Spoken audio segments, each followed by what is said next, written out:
বন্ধুসকল, মোৰ আন এটি ভিডিঅ'লৈ আপোনালোকক স্বাগতম জনাইছোঁ। আৰু মই আজি আহিছোঁ আপোনাৰ বালাজী মন্দিৰ। তো বালাজী মন্দিৰৰ পৰিৱেশটো কেনেকুৱা আপোনালোকক দেখুৱাবলৈ চেষ্টা কৰিম। তো বলক ভিডিঅ'টো আৰম্ভ কৰোঁ, আপোনালোকে শেষলৈকে চাব। এইখন হৈছে বালাজী মন্দিৰৰ মূল গেট। তো এইফালেদি ভিতৰত সোমাব লাগিব আমি।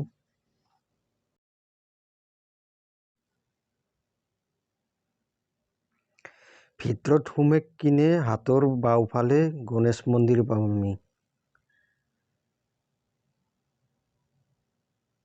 এইটো গণেশ মন্দিৰ, কিন্তু ফটো লোৱা নিষেধ। তো আমি গণেশ মন্দিৰৰ বাহিৰৰ পৰাই আপোনালোকক জুম কৰি দেখাই দিম অকণমান। এইটো গণেশ মন্দিৰ। তো ভিতৰত ফটো ল'ব নোৱাৰি, সেইকাৰণে ভিতৰত যাই আপোনালোকক দেখাব নোৱাৰিলোঁ আৰু বাহিৰৰ পৰাই দেখালোঁ যেখনি পাৰোঁ। আৰু সেইকাৰণে বাহিৰৰখিনিহে দেখাব পাৰিম, ভিতৰৰখিনি দেখাব নোৱাৰোঁ। কাৰণ কোনো এটা মন্দিৰতে ভিতৰত কেমেৰা নিব নিদিয়ে। তো কেমেৰা এলাও নাই। তো বাহিৰৰ পৰাই দেখিছোঁ আপোনালোকক যেখনি পাৰোঁ। তো বলক এতিয়া মেইন মন্দিৰৰ গেটলৈকে যাওঁ। আপোনালোকে কেতিয়াবা আহিলে দেখা পাব ভিতৰখিনি, ভাল লাগে আৰু পৰিৱেশটো বঢ়িয়া ভিতৰৰ। তো কেতিয়াবা আহিলে চাব পাৰিব ভিতৰৰ পৰিৱেশটো।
এইখন হৈছে মন্দিৰৰ ভিতৰত সোমোৱা মূল গেট।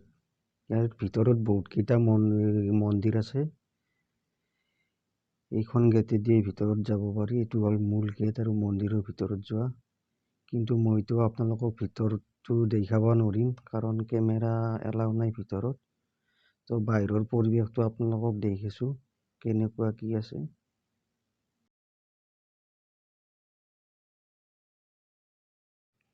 আৰু আপোনালোকে ইয়াতে জোতা চেণ্ডেল ৰাখিব পাৰিব। এই জোতা চেণ্ডেল ৰখা ঠাই এখিনি ঘৰ এটা আছে। এই ঘৰটোত জোতা চেণ্ডেল ৰাখিব পাৰিব। এই ভিতৰত জোতা চেণ্ডেল ৰখা। আৰু জোতা চেণ্ডেল ৰাখি ইয়াতে আছে হাত ভৰি ধোৱা জেগা। হাত ভৰি ধুই কিনে বঢ়িয়াকৈ আৰু মন্দিৰ দৰ্শন কৰিব পাৰিব আপোনালোকে। ফেচিলিটিটো ভাল ইয়াৰে। হাত ভৰি ধোৱা জেগাখিনি, হাত ভৰি ধুই কিনে আপোনালোকে মন্দিৰ দৰ্শন কৰিব পাৰিব। আৰু ইয়াতে লাড্ডু প্ৰসাদ পোৱা যায়, লাড্ডু প্ৰসাদ। কিন্তু কিনিব লাগে দিয়ক প্ৰসাদটো, মাননি হিচাপত লৈ। ইয়াতে প্ৰসাদৰ নাম আৰু দাম লেখাই আছে। মাননি হিচাপত লয় আৰু প্ৰসাদটোৰ দাম ইয়াতে। মই এই প্ৰসাদকেইখিনি দেখাই দিছোঁ। এই লাড্ডু প্ৰসাদ আছে, এইটো লাড্ডু প্ৰসাদ, এইকেইটা প্ৰসাদ আৰু আপোনালোকক দেখাই দিছোঁ। আৰু এই ডাঙৰ মন্দিৰটোৰ মই গেটেদি অলপমান জুম কৰি দেখাই দিছোঁ আপোনালোকক। ফটো লোৱা নিষেধ বুলি ভিতৰত লিখাই আছে। জুম কৰি দেখুৱাই দিছোঁ অকণমান ভিতৰত। আৰু মই এবাৰ গোটাই চাইডৰ পৰিৱেশটো দেখাই আছোঁ, আপোনালোকে কেনে লাগে চাব। বঢ়িয়াকৈ দেখাই দিম গোটেই চাইডটো, আপোনালোকে চাব।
আৰু মন্দিৰ দৰ্শন কৰাৰ পিছত আপোনালোকে ইয়াতে কিবা খাই যদি খাব পাৰিব। ইয়াতে কম্পাউণ্ডৰ ভিতৰতে আছে এইখন নামামি চেন্নাই ডোচা এক্সপ্ৰেছ, কিন্তু এইখন হ'ল চাউথ ইণ্ডিয়ান ৰেচিপি আছে আপোনাৰ। ইয়াতে পাব আপোনালোকে ডোচা, ইডলি, বৰা এইবিলাক পায়, কফি, চাহ এইবিলাকো পায়, আপোনালোকে খালে খাব পাৰিব ইয়াতে। কি কৰ এইটো south Indian south Indian recipe याद है इडली बड़ा पोंगल सूजी हलवा कॉफी मिलेगा। ये सब मिलेगा आप लोगों को। এইবিলাক পাব আৰু আপোনালোকে ইয়াত। আপুনি এই মানুহক চাব পাৰে, এইটো আমাৰ কফি মাষ্টাৰ হয়, ভালকে ফাৰ্স্ট ক্লাস কফি বনায়। এখেতে কফি বনায় ইয়াতে, কিন্তু ফাৰ্স্ট ক্লাস কফি আছে। এখেতে ফাৰ্স্ট ক্লাস কফি বনায়, আপোনালোকে আহিলে খাব আহিব কফি, বঢ়িয়া কফি বনায়। এইটো মেনু আপোনাৰ ডোচাৰ। ইয়াৰে পাৰ্কিং প্লেচটো চাওক না, কিমান ডাঙৰ পাৰ্কিং প্লেচ। পাৰ্কিং প্লেচ কিন্তু বিৰাট ডাঙৰ, আপুনি গাড়ী আনিলে টেনচন নাই, গাড়ী ৰখাৰ জেগা এভেইলেবল আছে বালাজী মন্দিৰত। আৰু এইখন আছে ইয়াতে পাৰ্ক এখন, মন্দিৰ চন্দিৰ দৰ্শন কৰিলাক, দৰ্শন কৰি ইয়াতে বহিব আহিব আপোনালোকে। সৰু ল'ৰা ছোৱালীৰ কাৰণে বঢ়িয়া, ইয়াতে দিলে তুৰে দাউৰি থাকিব। ডাঙৰ পাৰ্ক না, একো টেনচনে নাই, পুৰা খেলবাৰ কাৰণে বঢ়িয়া, সৰু ল'ৰা ছোৱালীৰ কাৰণে। এই ডাঙৰ দাউৰি থাকিব পাৰিব আৰু, বিৰাট ডাঙৰ পাৰ্ক এইখন।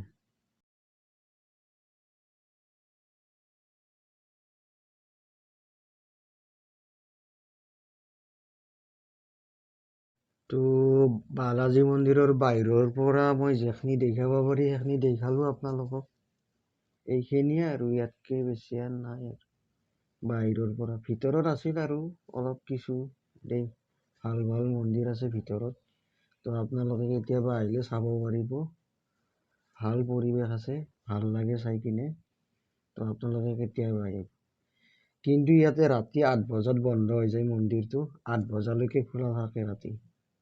8 বজাৰ পিছত কিন্তু এণ্ট্ৰি নাই ইয়াতে, 8 বজা লাষ্ট টাইম আৰু 8টাত লাষ্ট টাইম, 8টাৰ পিছত নাই। আজিৰ কাৰণে এই ভিডিঅ'টো মই ইয়াতে শেষ কৰিলোঁ। বালাজী মন্দিৰ আপোনালোকক দেখুৱাবলৈ চেষ্টা কৰিছিলোঁ, যিখিনি পাৰিলোঁ মই সেইখিনি দেখুৱালোঁ। তো মোৰ এইটো ফাৰ্ষ্ট ব্লগ আছিল, কেনেকুৱা হৈছে আপোনালোকে কমেণ্ট কৰি জনাব। মোৰ চেনেলটোৰ নাম হ'ল পংকজ ব্লগ NL। আৰু ধন্যবাদ।